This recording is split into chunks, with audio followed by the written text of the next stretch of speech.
This happened about 5 years ago when I was 23. At the time, I lived in northern Montana, a quiet area filled with national parks, dense pine forests, and lakes so still they looked like glass. I've always been an outdoor person, and whenever life felt heavy, I'd disappear into the woods for a weekend of camping.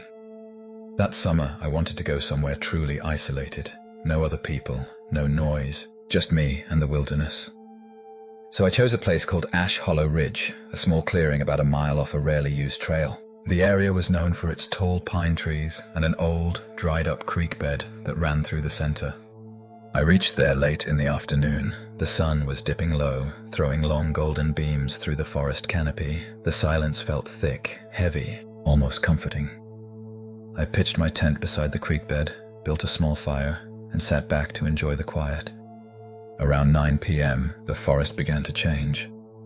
You know that moment when everything goes from peaceful to uneasy? The crickets stopped. The breeze died down. Even the fire crackled softer like it didn't. I figured it was just my imagination, but then I heard something, a faint snapping of twigs. At first it was far away, maybe 100 feet beyond the firelight. Then another snap, closer. I grabbed my flashlight and shone it toward the sound. Nothing, just blackness between the trees. I tried to shake off the feeling, sat back down, and poked the fire. That's when I noticed something, across from where I sat. In the darkness beyond the light there was a shape. It wasn't moving, just standing there. At first, I thought it was a tree trunk until I realized it was too narrow and too tall. My heart started pounding. I turned my flashlight toward it, and for half a second I saw it. A man, completely still, wearing something dark, maybe a coat. His face was pale, almost gray, and his eyes reflected the light like an animal's. I shouted, "Hey, who's there?" No response. He just stepped back, slowly, until he vanished into the trees. I stood there frozen for a while.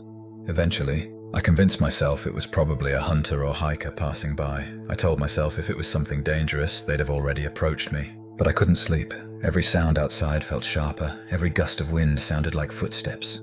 Sometime after midnight, I heard him again. Soft crunching in the leaves, circling my campsite. Once, twice, slowly, deliberately, and then whispering. It wasn't clear words, just a low murmur. I sat up, clutching my knife, staring at the tent wall. I could see his shadow moving, faintly, as if he was pacing just outside the fire's edge. I finally yelled out, "I've got a gun!" It was a lie, but the whispering stopped immediately. Then silence. For the next 2 hours, I didn't move. The fire had burned down to embers, and every instinct in my body screamed not to step outside. When dawn finally came, I packed up as fast as I could. I didn't even eat breakfast. As I was rolling my tent, I noticed something that made my blood run cold. Right behind where I'd been sleeping, on the outside of my tent wall, were fingerprints. Big ones, smudged in the morning dew, like someone had slowly run their hand down the fabric during the night. The trail back felt endless. Every crunch of leaves made me turn around, but no one followed. Where a tall figure stands among distant trees. When I finally reached my truck, I drove straight home and didn't stop once. Later that week, I told a local ranger what happened. He looked at me quietly for a few seconds, then said, "You were camping near Ash Hollow? You shouldn't go there alone. We've had reports for years. People saying they see a tall man watching them from the trees. He never talks, never attacks, just watches." The ranger didn't seem surprised, just tired. I've never gone camping alone since that night, and even now, sometimes when I close my eyes, I can still see that pale face just beyond the firelight, staring right back at me. This happened in the late summer of 2018. My friend Eric and I decided to go on a 3-day camping trip deep inside Shenandoah National Park, Virginia.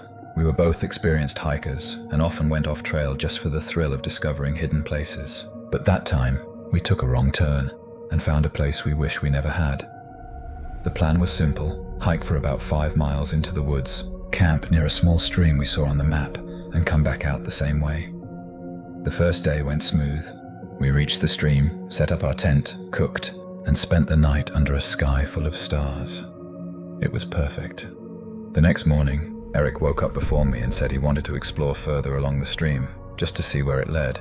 I stayed behind, made coffee, and packed some food. He He was gone for maybe 45 minutes before calling my name from a distance.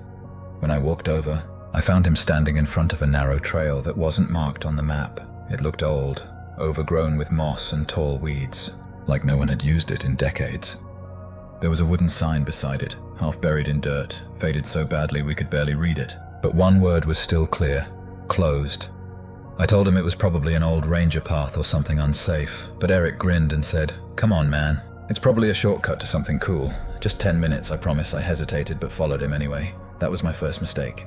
We walked maybe a quarter mile in before I started feeling strange. The deeper we went, the quieter it got. No birds, no wind. Even our footsteps sounded muffled, like the air itself was thick. The trees started changing too, their trunks twisted unnaturally, leaning in toward the trail like they were watching us. Every few feet, we saw old wooden structures, broken fences, half-collapsed shacks, rusted barrels covered in vines. It felt like we'd stepped into a place time had forgotten. After about 15 minutes, we came across an old campsite, or what was left of it. There was a small fire pit filled with ashes, a torn sleeping bag, and beside it, a pair of boots still standing upright, as if someone had just stepped out of them. Eric laughed nervously. "Creepy, huh? Maybe some hunter left them." But I didn't think so. The fire pit was cold, but not old. The ashes were still dark, not grey. Someone had been there recently. That's when we both heard it, a faint metal clanging deeper in the woods. It sounded rhythmic, like chains swaying. We stood there frozen. Then Eric whispered, "Do you see that?" About 50 feet ahead, between the trees, was a figure. A man, standing perfectly still, facing away from us. He was tall, wearing what looked like a dirty brown jacket and a wide-brimmed hat. We both froze, not knowing what to do. Then the man turned his head slightly, just enough for us to see part of his face. It was pale, too pale, and there was something wrong with his mouth, like it was stretched into a half-smile that never moved. Eric whispered, "Let's go." We started backing away slowly. The man didn't move at first, but as soon as Eric's foot snapped a twig, he turned, fast. He didn't run, he just started walking toward us, steady, slow, silent. We took off running. Branches whipped our faces, the trail barely visible under the thick brush. I could hear heavy footsteps behind us, not running, but keeping up somehow. When we finally saw sunlight again, we burst out onto the main trail, gasping. We didn't stop until we reached our camp. We packed everything in less than 10 minutes and started heading back to the car. Neither of us spoke. The woods around us felt different, like it was watching us leave. When we reached the ranger station at the edge of the park, we told the ranger what happened. He looked uneasy and said, "You said you went down an unmarked trail. That area was closed off back in the 70s. There was an old settlement down there, people who refused to leave when the park was established. One of them went missing. Locals used to say he still guards that part of the forest." We asked if he was joking. He shook his head and showed us a photo on the wall, a black and white picture of the settlers. In the back row was a tall man with a wide-brimmed hat and that same half-smile. Eric and I just looked at each other. We didn't say another word the whole drive home. To this day, I can still see that man's pale face every time I close my eyes, and I'll never forget the way he walked toward us, like he had all the time in the world. This happened back in the summer of 2016 in northern Minnesota. My cousin Mark and I had gone camping at a place called Pine Hollow Lake, a remote area about 2 hours from Duluth. It's a small lake surrounded by dense pine forests and cliffs that catch the light of the moon beautifully at night. Locals say the place used to be sacred to an old Ojibwe tribe, but later abandoned after something happened there generations ago. We didn't care about the legends, we just wanted a quiet weekend to fish and relax. We arrived around noon and found the perfect spot near the water's edge. There was a wooden dock half collapsed into the lake and a few old tree stumps we could use as chairs. The air smelled like pine and wet earth, peaceful. We set up camp, cooked dinner, and spent most of the evening watching the sun melt into the water. By nightfall, the entire place looked silver under the moonlight. It was so bright, you could see the reflection of the moon shimmering perfectly across the still lake surface. That's when Mark said something weird. "Doesn't that look too perfect?" I laughed and told him he was just tired, but he was right. The reflection looked strange. The moon's image was slightly distorted, almost rippling even though the water was dead still. We stayed by the fire for another hour, then went to bed. Sometime around 2 a.m., I woke up to the sound of splashing. Not like waves or fish, but slow, deliberate steps in the water. I nudged Mark awake. We listened together. The sound was about 30 feet away, near the dock. I grabbed my flashlight, unzipped the tent, and shone it toward the lake.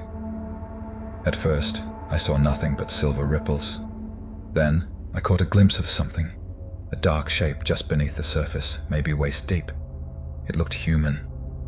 Mark whispered, "Who's there?" But the figure didn't respond. It just stood there, half submerged, motionless. When I took a step closer, the light caught its face, or what should have been a face. It was pale, bloated, and featureless. No eyes, no mouth, just smooth, white skin that reflected the light like wet clay. My stomach turned. I dropped the flashlight and the beam rolled across the dirt, flickering on the water. When we looked again, it was gone. The lake was still, silent. We didn't sleep the rest of that night. In the morning, the water looked normal again. We tried to laugh it off, but both of us knew what we saw wasn't a dream. We decided to leave that evening instead of staying another night. But as we were packing, we found something that made us stop cold. Near the dock, right by the waterline, there were bare footprints in the mud, small, like a woman's. They led out of the lake and stopped just a few feet from our tent. Mark looked pale. We didn't even speak. We just threw everything in the truck and left. About halfway down the dirt road, we saw a wooden sign we hadn't noticed before, probably old and covered by vines. It said, "Do not swim after sunset. The lake remembers." We didn't tell anyone what happened for a long time. But 2 years later, I went back out of curiosity. The dock was gone, and most of the area was overgrown. At the edge of the water, I found a new sign nailed to a tree. It was from the Forest Service. It read, "Warning, multiple drownings reported. Area under observation. No camping permitted." The date on the notice was just 2 months after Mark and I were there. Sometimes I think about that night, and the way the moon reflected off the lake's surface. How it shimmered like something alive, moving beneath it. I still wonder if we woke something up that night, or if it never really slept in the first place. This happened in 2020, right after the lockdowns were lifted. People were desperate to get outside again, breathe fresh air, and feel something normal. I was one of them. My name's Daniel, and I've been a park ranger for almost 12 years in a national forest in northern Washington. I've seen a lot in those woods, bears, lost hikers, even people living off-grid, but what I experienced that September still keeps me up at night. It started as a normal evening patrol. I was assigned to an area known as Miller's Hollow, a stretch of thick pine forest about 6 miles from the main station. It's not a place tourists go often. Too far, too quiet. But lately, we'd been getting reports from campers about strange sounds at night, footsteps, heavy breathing outside tents, and in one case, a voice whispering their names. I didn't believe most of it. People imagine things in the dark. The woods can play tricks on your senses. That night, around 7:30, I parked my truck near the old fire road and decided to walk in. The air was crisp, the sun just setting, painting the treetops orange. Everything smelled like pine and smoke. About a mile in, I found an old campsite, ashes from a recent fire, 2 folding chairs and an empty beer can. Looked like someone had stayed there last night. Nothing unusual except for one thing. On a nearby tree, someone had carved a message. It said, "Don't listen." I frowned, took a picture of it for my report, and kept walking. By 9 p.m., the forest was dark, pitch black except for my flashlight. I radioed in that I was heading back, but the line crackled, static, no response. That's when I heard it. A faint sound, maybe 50 feet away. It wasn't an animal. It was a voice. A woman's voice. Soft, broken, almost like a whisper carried on the wind. "Help me." I froze. The voice came again, a little clearer. "Please, help me," I called out. "Hello? This is the Park Service. Are you hurt?" No reply, just the same whisper. "Help me." I moved toward the sound, sweeping my flashlight between the trees. Every direction looked the same, tall black pines stretching into nothing. Then I saw her, or at least, I thought I did. About 20 yards ahead stood a figure, a woman in a white shirt, head tilted down, hair covering her face. She wasn't moving. I shouted again, "Ma'am, stay right there!" But she didn't react. I took one step closer, and she stepped back, perfectly synchronized, like she was mirroring me. Another step, another backward move. That's when my flashlight flickered. Just once. When the beam came back, She was gone. The woods went dead silent. I stood there listening, heart pounding so hard it hurt. And then, from behind me, that same whisper, right by my ear this time, "Help, me." I spun around, shining the light in every direction. Nothing. But I swear I could feel someone standing just behind me, close enough that I could feel the air move. I ran. I don't even remember deciding to. My body just took over. Branches scratched my face. My breath came in ragged gasps. The trail looked unfamiliar. I must have taken a wrong turn. That's when I heard it again. Footsteps. Heavy. Fast. Following me. I shouted into my radio, "Ranger Unit 6, I need backup at Miller's Hollow." But all I got was static and a faint voice that wasn't from dispatch. It said, "You shouldn't have come here." That was it. I dropped the radio and sprinted until I saw the faint orange glow of my truck's headlights through the trees. When I reached it, I slammed the door, locked it, and sat there shaking. The woods outside were completely still. No sound, no movement. But in the side mirror, I saw something. A pale face, half reflected in the window behind me, eyes wide open, watching. I turned around instantly, shining my flashlight into the back seat. Nothing. But on the inside of the rear window, smeared in what looked like mud, were words written backward, "Stay quiet."